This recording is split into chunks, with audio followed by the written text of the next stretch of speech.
منطقة الغورية واحدة من أهم المناطق اللي بتميز القاهرة القديمة الحقيقة، بتسمى أو بينسب اسمها إلى السلطان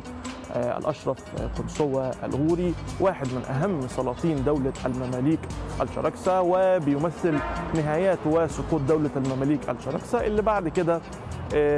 مع دخول سليم الأول السلطان العثماني قامت في هذه المنطقة دولة العثمانية.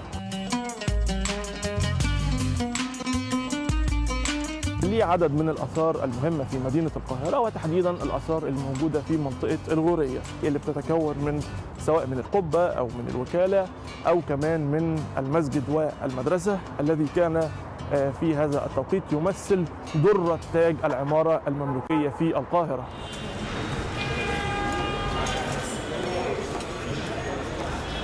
كمان هلاقي في الأسفل عندي هنا في جنوب القاهرة عموما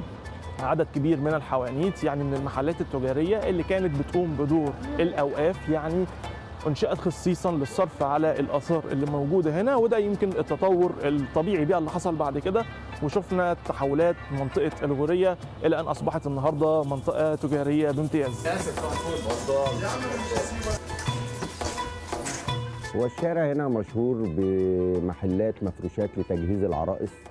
يعني بتقدر تقول طول عمره محلات مفروشات وملابس، يجي العرايس من كل أنحاء الجمهورية عشان يجهزوا من هنا بالمفروشات وبالحاجات اللي هي بتبقى في الجهاز بتاعهم. يعني الشارع دلوقتي زادت فيه عدد المحلات جدا، يعني بقت تقدر تقول حوالي 200 محل مفروشات موجود في الشارع يعني.